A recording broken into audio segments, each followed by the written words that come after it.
Guys, I'm so glad you're here. This is the final lesson in our series about creating vision for your life. Step one was stop beating yourself up. Step two was take a personal inventory. Step three was be still and listen to the Lord. Step four, declare truth over your life. And now, step five, this is the part that everyone wants to get to: how to make 5 goals and take action. But really, what I've learned after 27 years of goal setting is that to jump right to this is useless without going through the first 4 steps.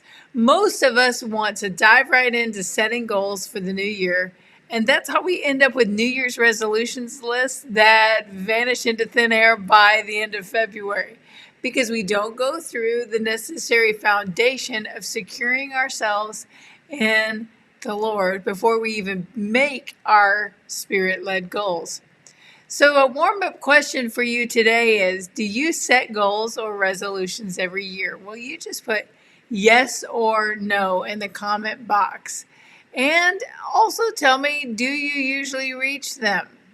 Do you set them, and do you usually reach them?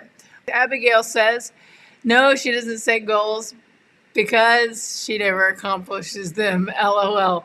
Well, let's reconsider that. Let's reconsider our goal setting process today. Just see what we can do here. Take a look at the process that I've been using, because there are plenty of times when I didn't meet 1 or 2 of my goals. But the thing is, I don't know that it's so much about meeting the goals as it is setting them and creating a direction for yourself. Okay, at the end of this training, you will be able to set meaningful goals and take action to reach them. You will, right now, you don't have to do this with me because it's going to take some time, but I'm going to give you some thoughts that you can do on your own later. Maybe you even want to rewatch this video closer to the end of the year when you're ready to really think about your goals. But if you're like me, I'm thinking about my goals now. I've already set aside a day. My day of personally setting goals is going to be the first week of December, because I have to get ready for teaching my lessons about setting goals at my workshop on January 8th. So I'm not going to be coming without having already set mine for the year. So my pre-work is going to be December 3rd. So this is what I do, and I'll give you this heads up. You'll need, of course, paper and pen. So you're going to set a timer for 10 minutes when you get ready to do this, and you're going to write down all the things you want to do, all of them. I remember one year I wrote down on my personal goal setting day. I think I was in college. I was definitely in college when I did this. And I just wrote down everything I want to do or have. One of the things I wanted was a leather jacket. And then I never thought about it again. The following year, I took out that list that I had actually not looked at again throughout the year. And on the list was leather jacket. And I thought, what? I have one. I actually got a leather jacket this year. And I didn't even remember that I had put it on the list. So even if you don't return to your list of intentions, desires, or goals, this is your mega list. This is everything you want to do. This is not honing it down to your specific goal just yet. It's important to write it down because it is setting your heart and mind on a course. I'm sure maybe getting a leather jacket was not the most important thing that I could have done in 1994, but it got done. I'm thinking because I intended to do it and wrote it down. There's power in writing things down. So you're going to divide the goals that you have into different categories. Once you have your 10 minutes of all your goals, you divide them into home, health, finance, relationship, and skill. Those are the 5 areas that make life manageable, that make life complete. Over all of them, of course, is your spiritual life, but the health of your spirit is seen. It's revealed in your home. The health of your spirit is revealed in your body, in your health. The health of your spirit is revealed in your finances. The health of your spirit and your heart is revealed in your relationships, and it's revealed in your skill. We've all seen people who were very spiritual, people who knew the Lord, had a close walk with the Lord, and there were times when if you sat down next to them while they were eating, you realized that something wasn't really quite right, that they weren't content or satisfied. There was something about the amount of food that they were consuming well beyond satisfying their hunger, and you realize there's still a grasping in them. That is because the health of their spirit is revealed in their body. What about times in my life when I have been off financially, really off, not totally misspending, spending too much in areas that don't matter, not enough in the areas that do matter. The health, my personal health was revealing itself in my finances. So these 5 areas are simply symptoms. And the real place to work is to let God satisfy and heal us in our hearts. So it doesn't mean anything's wrong when our home health, finance, relationship, and skill reveal something about our hearts. It just means, oh, I got to slow down here. Something's off here. I got to slow down and ask the Lord to bring order into the chaos inside. Proverbs 29:18. I liked it here in the King James Version. Where there is no vision, the people perish. But he that keepeth the law, happy is he. So here's the thing. None of us like law. I mean, we like other people to keep the law. We don't like ourselves to keep the law. We want other people to obey the rules of the road. Think about when you're driving. You want everyone to obey the rules of the road. But then if you have a reason you need to go a little bit over the speed limit, if you have a reason that you need to roll on through a four-way stop, then it's okay for you. But if you saw someone else doing it, we would feel, now they should be behaving a different way on the road. That is because we as humans tend to resist obedience. We just tend to resist obedience. But I'm discovering that the obedience is the part of keeping goals or New Year's resolutions. It's the obedience part that we don't like. Here's the thing. If you have a vision for where you're going, you will have laws to obey. You will have discipline. You will have order. You will have a road, a path. And it's once you're on that road that you forget about the vision. And by you, I mean me. We forget about the vision and we say, wait a second, I don't want to do that today. I don't want to do this thing that I intended to do. I was going to save this much money this month. Instead, I'm going to spend it over here. And we say, I don't want to skip that fast food today. And we resist the law, even when the law is something that we've set for ourselves, because we know obeying our own intention is going to get us somewhere that we are actually wanting to go.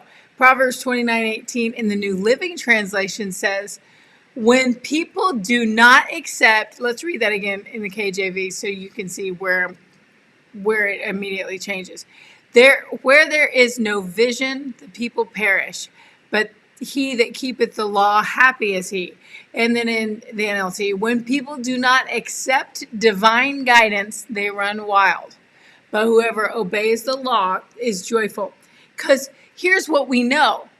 In the middle of the moment when we are faced with a second piece of pie, then we say, forget the rules. Forget the law, forget my intentions, forget the direction that I set for myself when I said I wanted these jeans to fit by the end of the year. Forget it all. And then we rebel against the intentions that we've set for ourselves. And guess what? When it comes to the end of the year and the jeans don't fit, we're not happy. But here it says, whoever obeys the law, or whoever obeys their intentions, whoever obeys self-discipline, at the end of the year, you are happier because you chose, hey, I did what I knew was best for me. even when it didn't feel like it was best for me in the moment. One of the key words I'm seeing in this verse is divine guidance. So when the Lord gives us divine guidance, it's for our good. And when we give ourselves guidance by his divine hand for our year, if we set our intentions for the year and we say, I think this is what God wants me to pursue, then we pursue it and we're happier because of it, because he knows that it's good for us. My vulnerability in front of you is that for one of the things that has been on my list every year since I was about 19. I mean, I have all of my, did you know this, that I have all of my New Year's resolutions, all of them from the time I was 19. I have all of them in braided folders because I set these goals with my family. For 27 years, we set aside a day to write goals in key areas. And one of mine, I have felt that I need to speak Spanish. But guess what? I don't feel like sitting down and learning it. I don't feel, I so many times I will say, oh, I'm going to start going to this Bible study that is only in Spanish. And I sit there and it's so uncomfortable to try to speak afterwards when everyone's fellowshipping and mingling. It's so uncomfortable. I say, after 2 or 3 times every year, I say, forget it. It's too uncomfortable. It's too uncomfortable to memorize these vocabulary words. It's too uncomfortable to put myself in, to only listen to Spanish radio while I drive, to only watch Spanish TV at least once a day. So I'm just going to sit here for an hour a day and watch Spanish TV and absorb it that way. All of that, I say, forget the rules. It doesn't feel good right now. And then we get to the end of another year when it's time to review my list of things that I know is under divine guidance. God is leading me to speak Spanish one day. He wants that for me. Every time I pray, every year, he's like, put this one back on the list, Nika. I'm like, oh, yay, I'm going to do it this year. And then by February, the discomfort is too much for me and I don't overcome it. Here's what I'm going to tell you. Everything you dream about is on the other side of discomfort. That's what this verse is saying. Because it's uncomfortable to obey the laws that we set for ourselves and under divine guidance. And this is specifically, I don't want to take it out of context. This is specifically talking about God's laws in the Bible. But it's applicable to us with regard to self-discipline. It's uncomfortable to keep the law.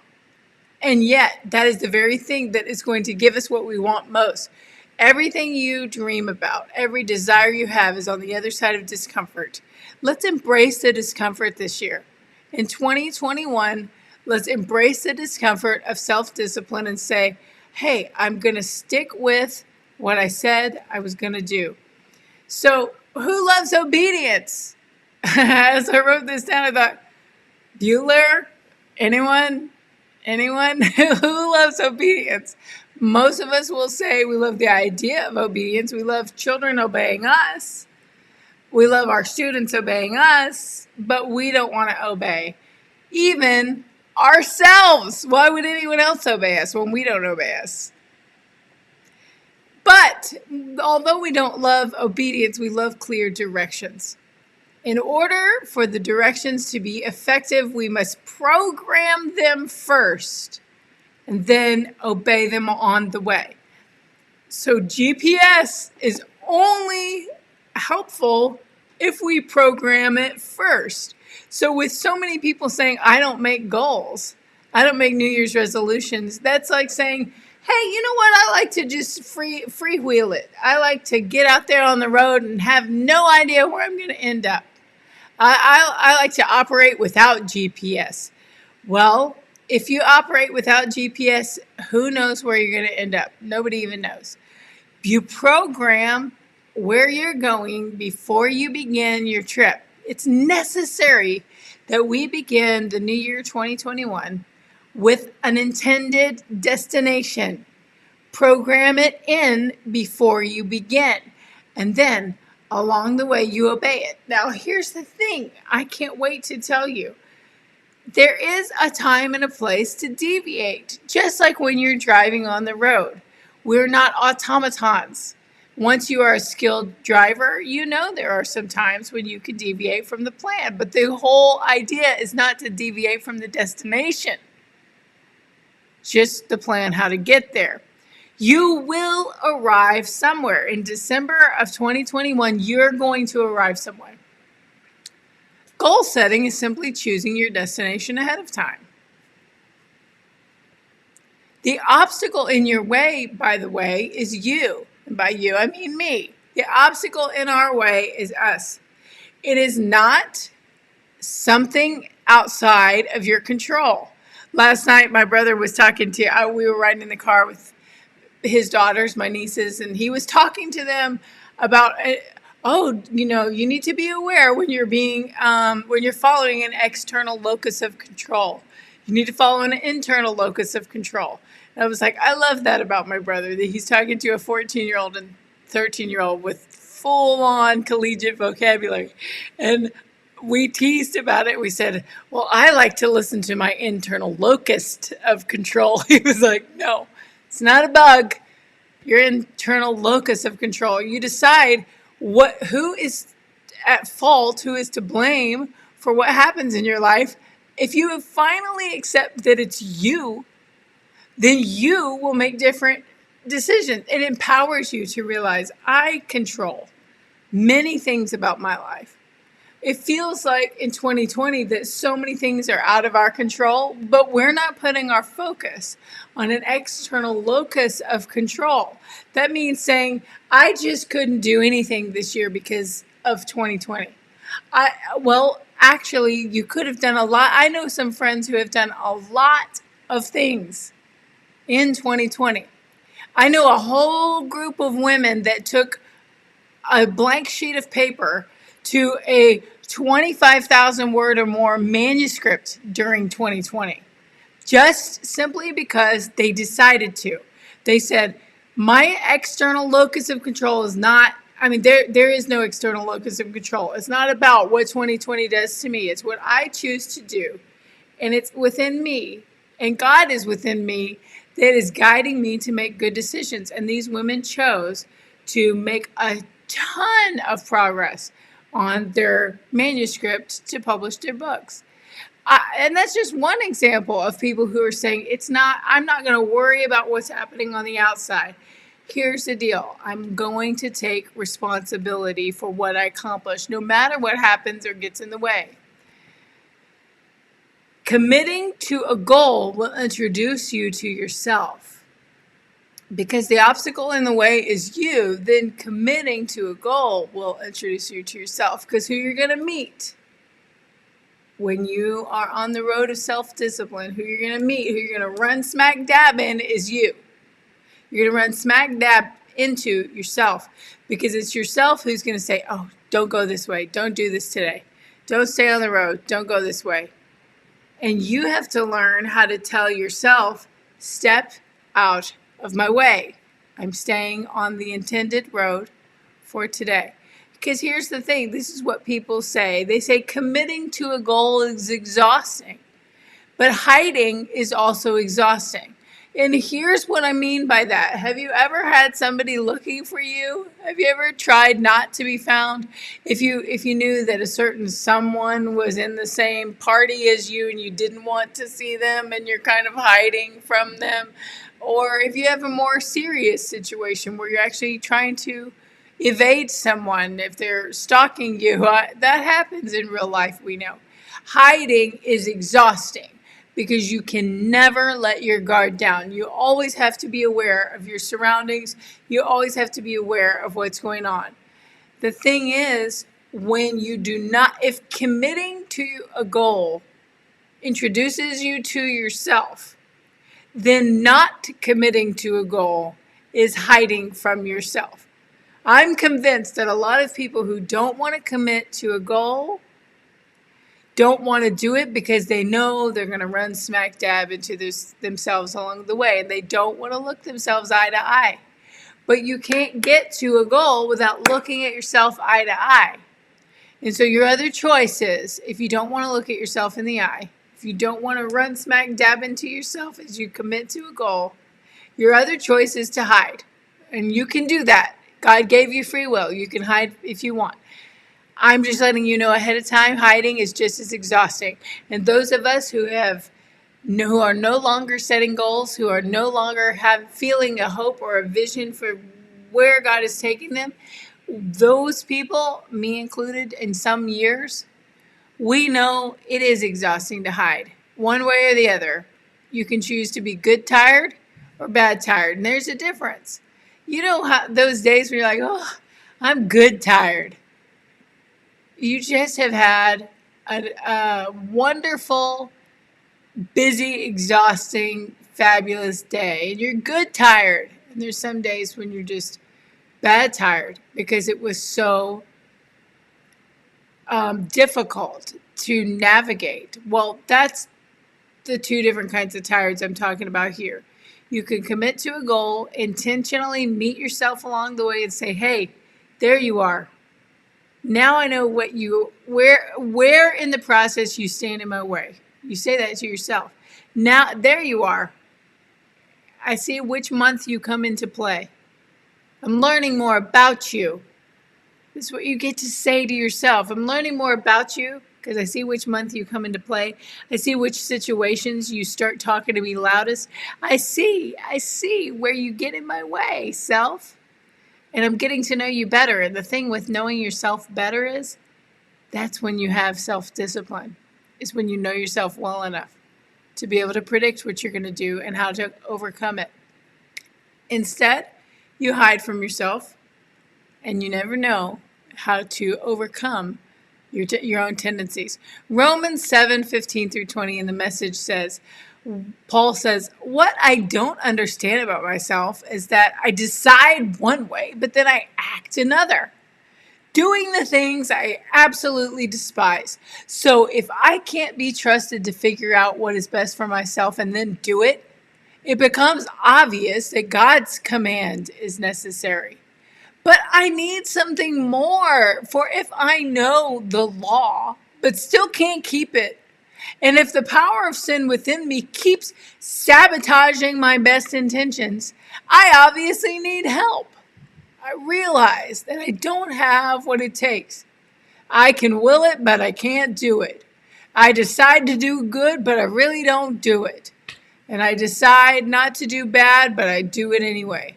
My decisions, such as they are, don't result in actions. Something has gone wrong deep within me and gets the better of me every time. Okay, something that is wrong deep within you is just our flesh. It's just our flesh. So here's the thing. Thinking that you're going to be able to live at any point in your life where the flesh is not going to bother you anymore is completely false. For the rest of your life, your flesh is going to tempt you to do something different than the spirit. So the war that Paul is experiencing here is the spirit of God within him is saying, go this way, and his flesh is saying, no, go that way. He was one of the first people to experience the indwelling Holy Spirit. Do you realize that? This is the journal of a man who was one of the very first people on earth to experience the indwelling of the Holy Spirit in Acts. So he didn't even know how to explain what he was feeling, but what he was feeling was the wrestling of flesh and spirit. And he didn't know, okay, so this is something this is what it means to be a Christian, is to die to myself every day, to die to my flesh every day. So he was meeting himself he met Jesus along the road to Damascus, and he met himself every other day of his life on the road to Damascus. He met himself every other day, and every other day he had to die to himself and say, no, from here on I do what the Spirit says in the moment.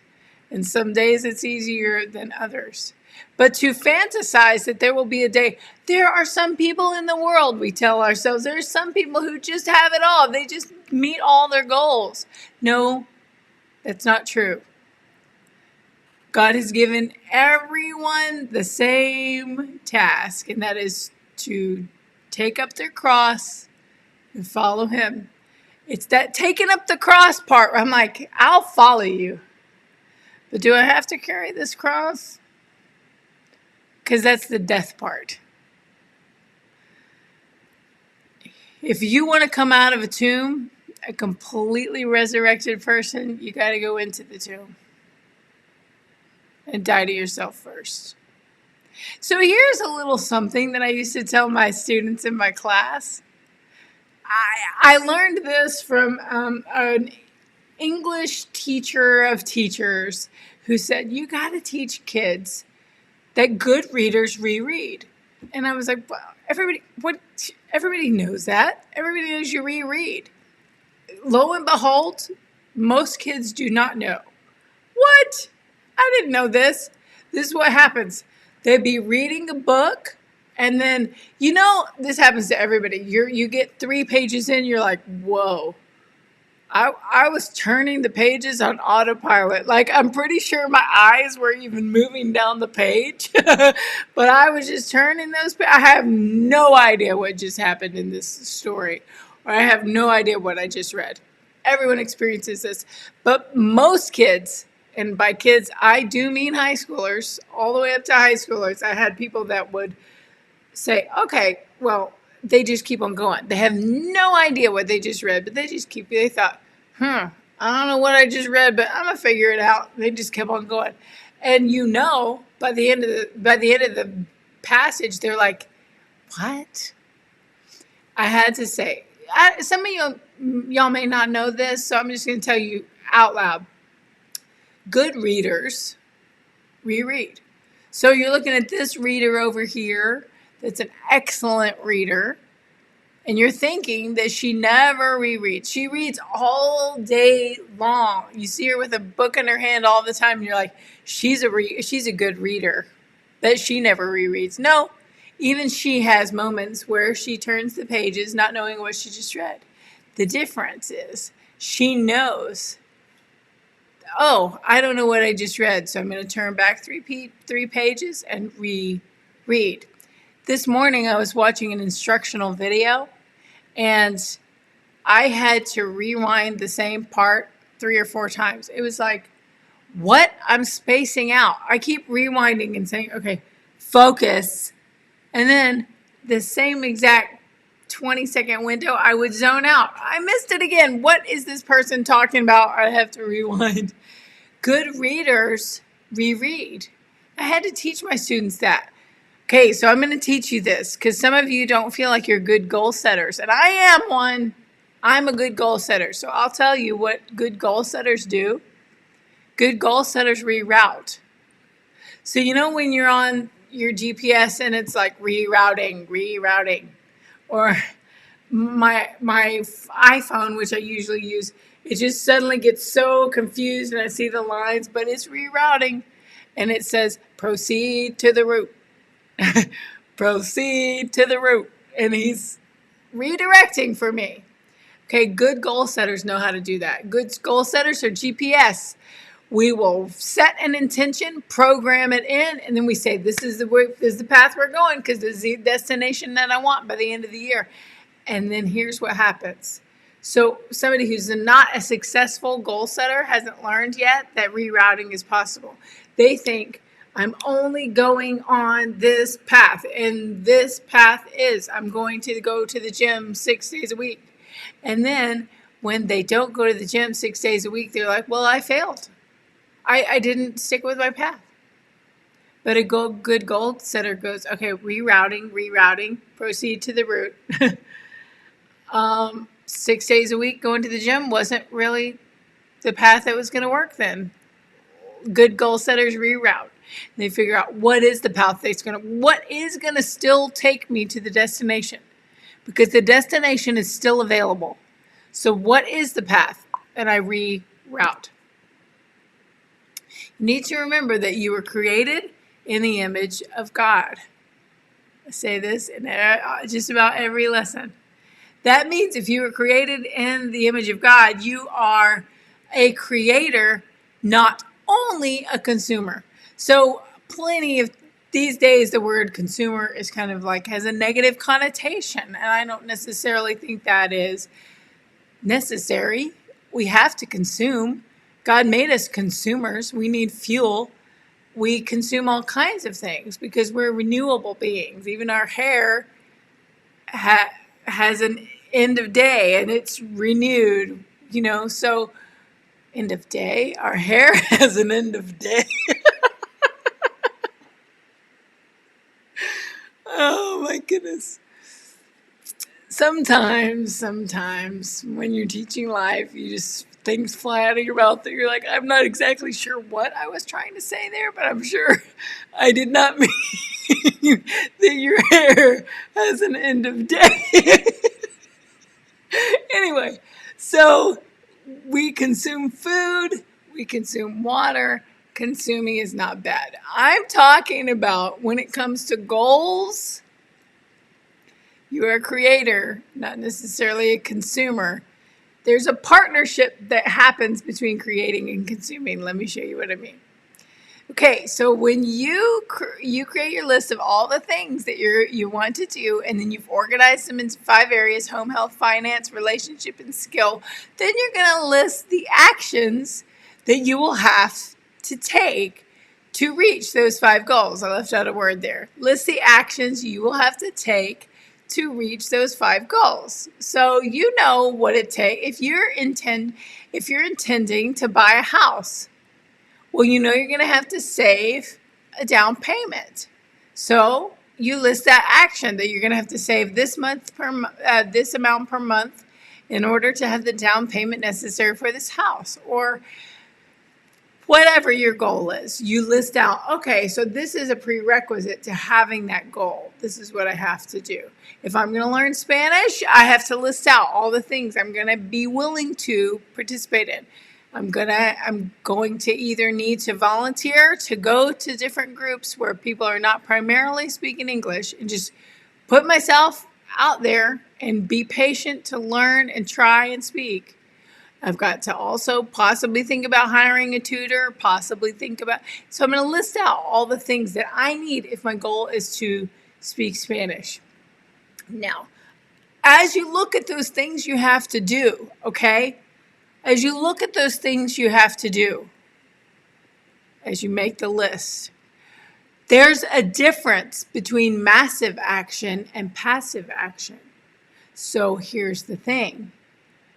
Reading a textbook is on my list of things that I'm going to need to do to speak Spanish. Memorizing vocabulary words on note cards, that's on the list of things that I need to do to learn Spanish, to speak Spanish. But reading a textbook is not speaking Spanish, is it? It's one of the necessary steps, but it falls into the category of passive action, not massive action. Because guess who's already read plenty of textbooks? This girl. I've read plenty of textbooks. I've enrolled in junior college classes. I've done all of that. All of that was passive action. The thing that is massive action is going to the group and sticking with it. Going to the group where I can't understand what people are saying, and when I struggle to say what I want to say, that is the massive action. That's going to have the biggest effect. Researching about Spanish, signing up for another program like Rosetta Stone, and just speaking in the privacy of my own home, that is passive action, because I'm not really exercising the skill until I submit to the discomfort of going to the groups, the Bible studies, the church service that is in Spanish, whatever. There's a women's business group at my church too that's entirely in Spanish. I'm like, why don't I go? That's where the massive action takes place. So with you and with relationships, okay?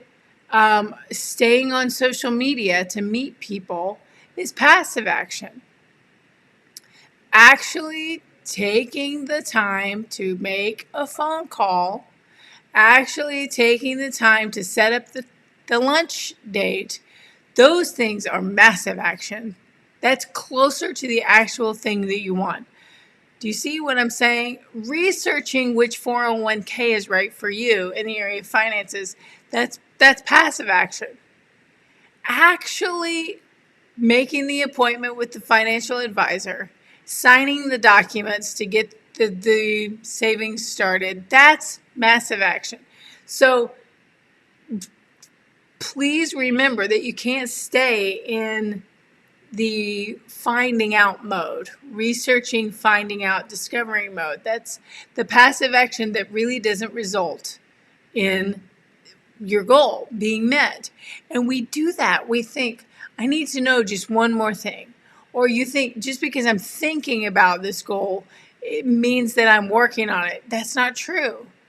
The action that you have to take that's most uncomfortable, that really throws you into the goal itself, those are the ones that you can consider massive action. That actually will push you beyond your comfort zone.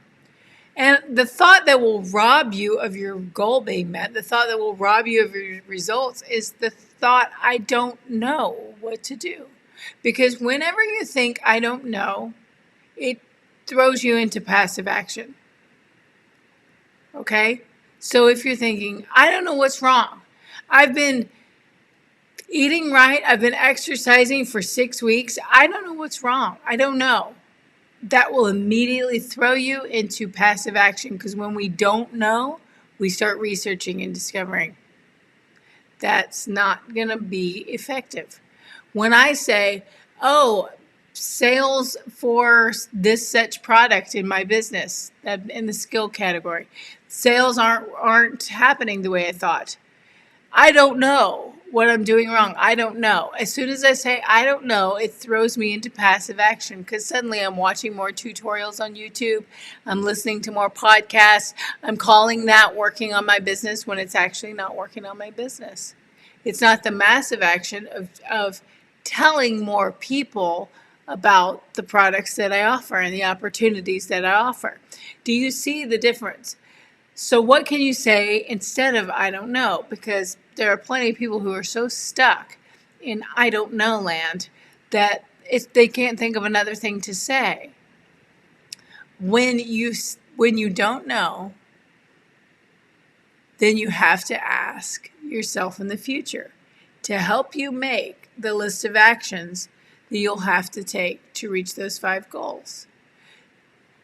This is what I mean. If I ask you right now to write a letter to your past self, like I would love to write a letter to 10-year-old Nika and tell her a few things that I wish she had known. I would like to write a letter to 25-year-old Nika and tell her a few things that I wish she had known. Like, hey, listen, by the time you get to this, let me tell you, this is not going to matter. Stop worrying so much about that, because in a couple of years, you're not going to care about that anymore. Trust me.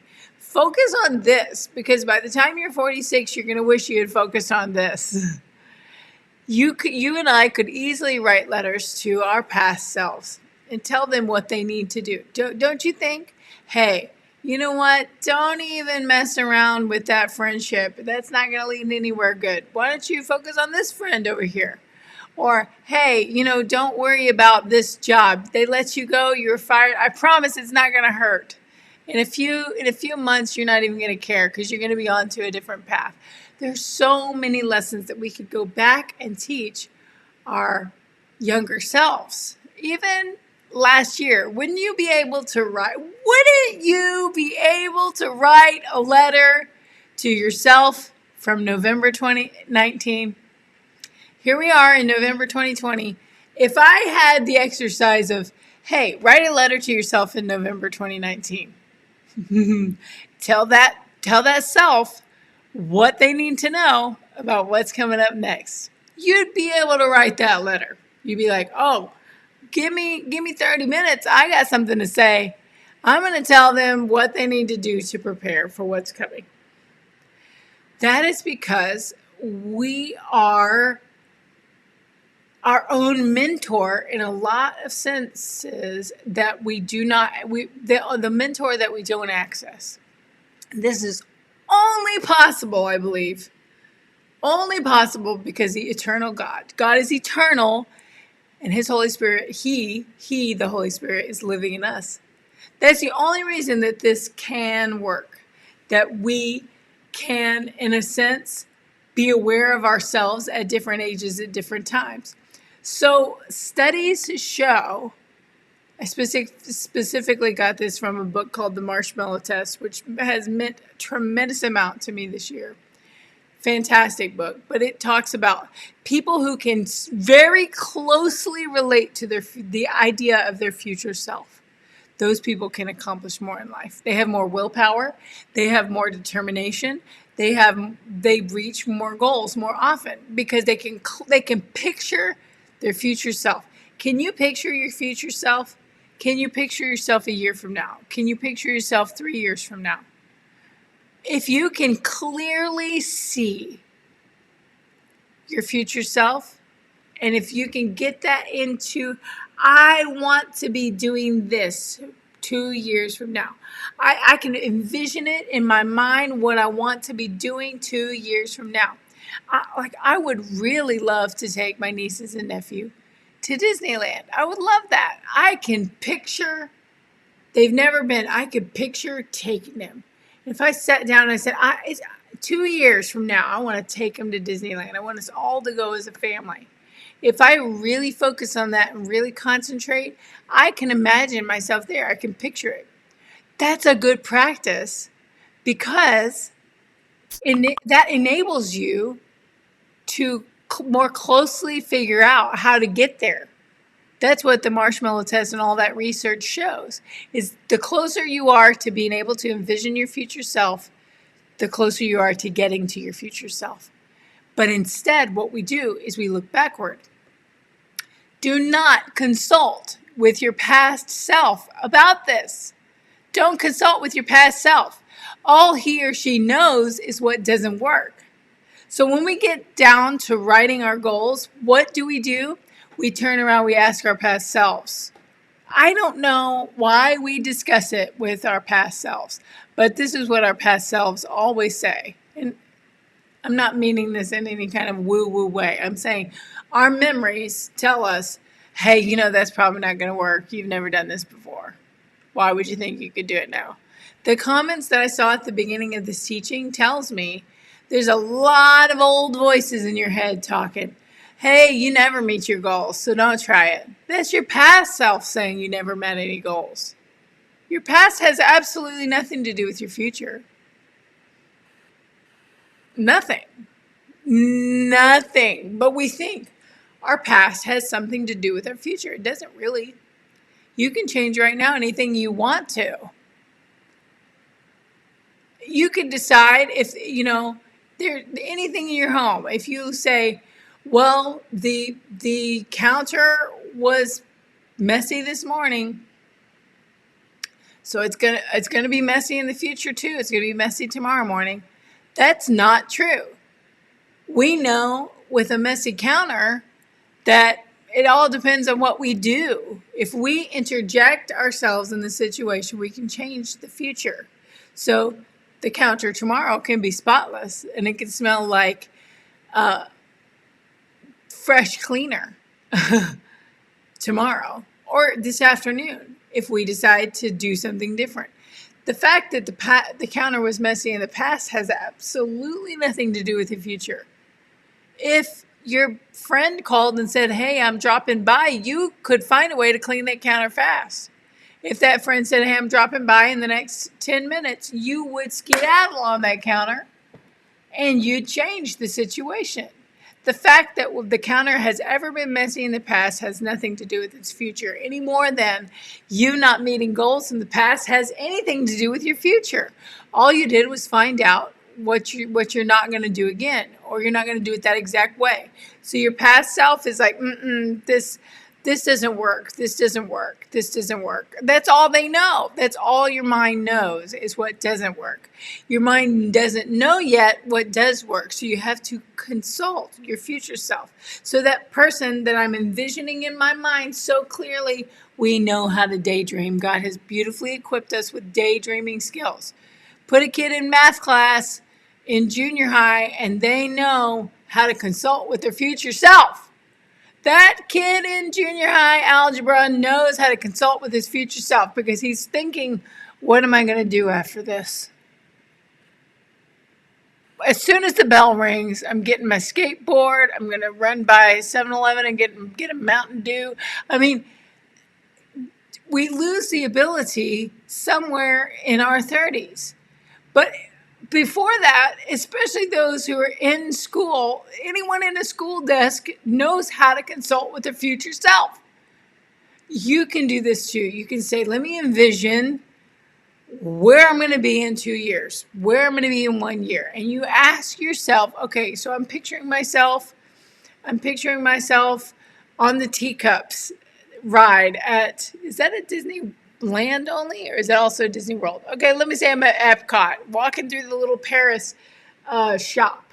And I'm picturing myself there, showing my niece, and next we're going to the London shop, I'm telling her, and then I'm going to ask myself, I can so clearly see myself taking my niece to the London shop at Epcot.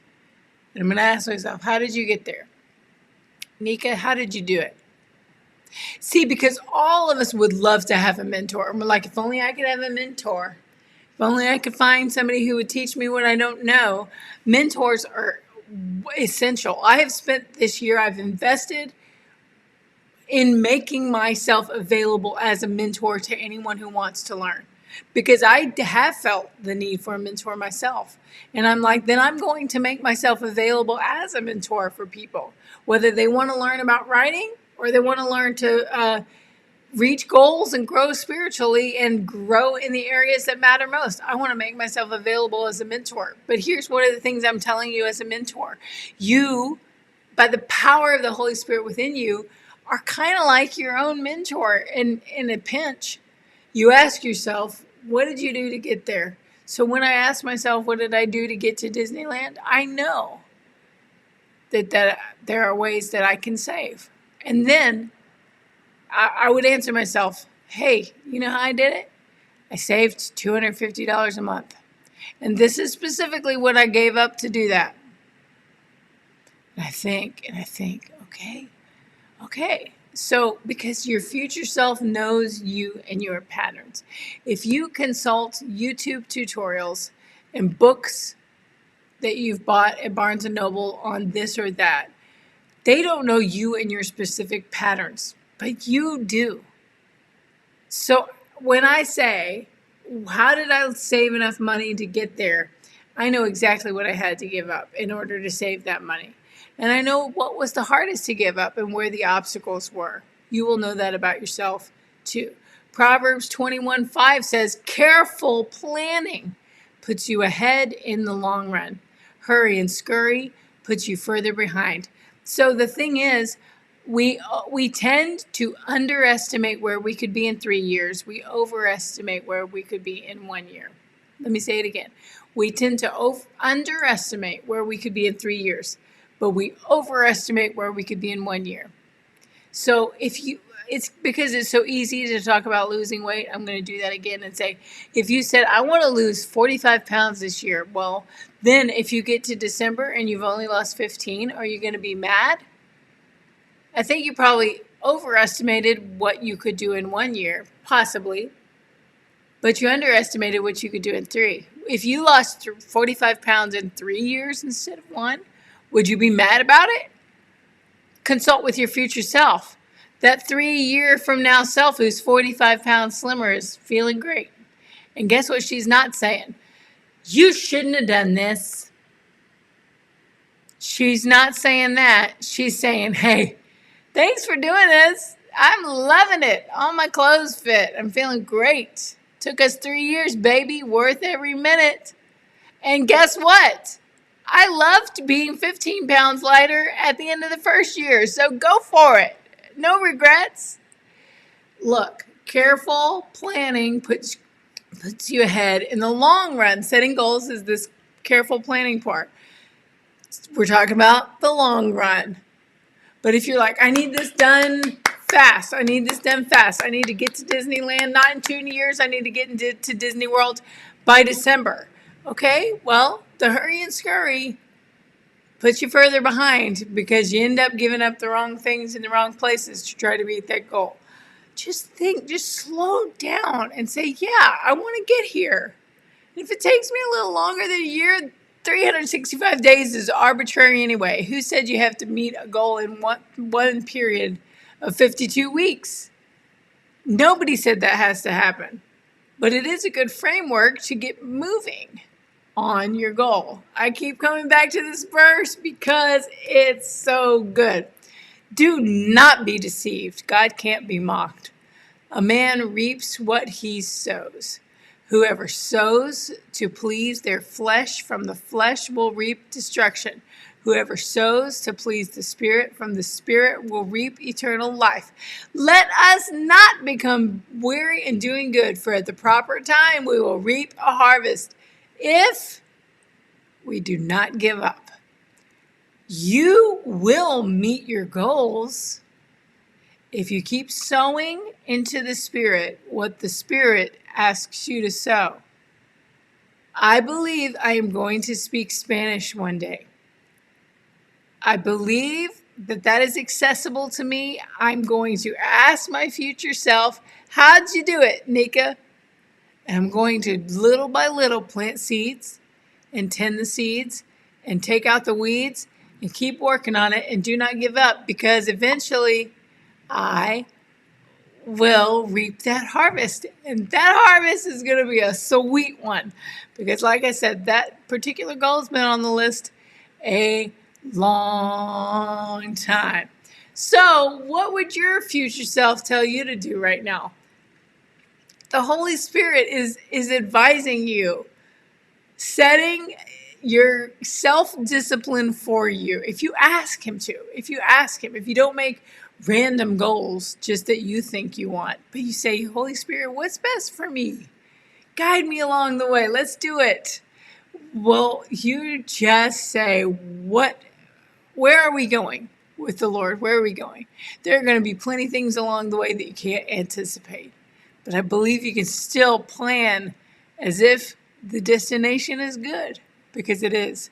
So remember, please remember, Friday, January 8th is the Keep Going workshop. That's my day that I am setting aside to help you set goals. If you're like, I've enjoyed this series of 5 lessons that you've been doing the last 5 weeks. I've enjoyed that, but I still feel kind of lost on my own. Look, I'm here to help you. I'm going to guide you through goal setting if you join me on that day. You can join me virtually in the comfort of your own home. You can just get a ticket to watch on your screen, and you can join me live on January 8th or anytime, because you're going to have 90 days of access. So if you want to schedule your personal day to set goals a week after the actual workshop, you do that. We're going to send you a PDF of a workbook, some printables that you can have your own workshop day of dedicating your year to the Lord, all in the safety of your home. And if you're feeling like you want to come be with me in person, now this is a picture from last year, so it won't look like this. We've rented a ballroom in Dallas that seats 325, but we're only allowing 50 ticket holders, which means there's going to be plenty of space. And so if you want to come and sit at a table by yourself or with just a few others, you can right ahead. I am going to guide you through. We're going to have live worship. Everything that people are seeing virtually, you'll be there live. But when their screens go to take a morning break or have a group activity and they refer to the printed activities we send, I'll be facilitating group activities there at the workshop live.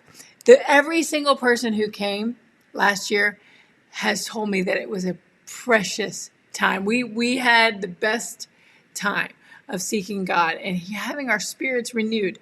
Can you ask your future self if you went to this conference with me in January? I'm serious. Ask your future self, did we go to the Keep Going workshop January 2021? Because if you feel like the Lord is telling you yes, please do not hesitate. It's an investment in yourself that will reap a harvest. There's no one who was disappointed last year who came. No one thought, yeah, that was kind of like any other conference I've ever been to. No one said that.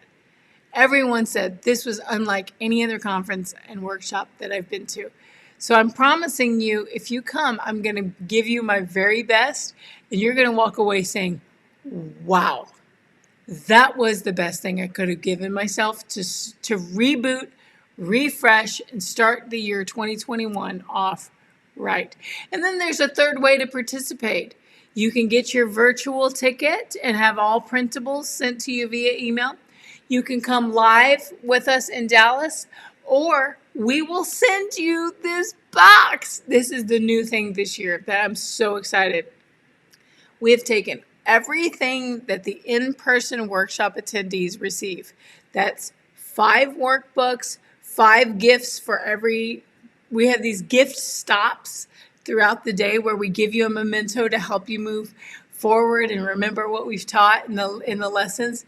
We're giving you a kit of 5 of everything, and we're packing this for you to host an in-home workshop with 4 friends or family members. I'm picturing that this is perfect for like sisters or cousins, mother-in-law, daughter-in-law, for women to reconnect. But the thing is, men can do this too. You can do this with your family. If you're like, I want our whole family to reboot and write goals. Well, that's what I grew up doing. That's what started this whole thing, was I grew up making goals with my family. And if you're like, there are 4 friends of mine that I just think would enjoy this. Here's the deal. You can split the cost 5 ways, because there's 5 of everything in the box. Or you can decide this is my gift to them, and I'm going to get the box and sponsor it for my 4 friends, and the 5 of us will do this together. So whether you split the cost 5 ways or whether you give it to them as a gift, it's an opportunity that is, you're going to make memories and grow closer. You're going to have an instant accountability group for your goals, because you don't walk away from that and forget what you've shared with others. The chances that all of you are going to move closer to what you want to do with your life it's highly likely, because you've chosen to share your goals in a community and to learn together. So those are the 3 ways that you can participate. We have 5 speakers. I'm one of them, in a morning worship session. We have Honey Holden is speaking on home. We have Jessica Hoddle speaking on health. We have me speaking on finance. Colleen Blake Miller speaking on relationships, and Shay Bynes speaking on skill and career. Listen, if you have never heard of these people, I promise you, you will love them. I'm only bringing you the kind of people that I listen to myself. These are the people that have guided me and been like online mentors to me along the way. And I know they're going to bless you.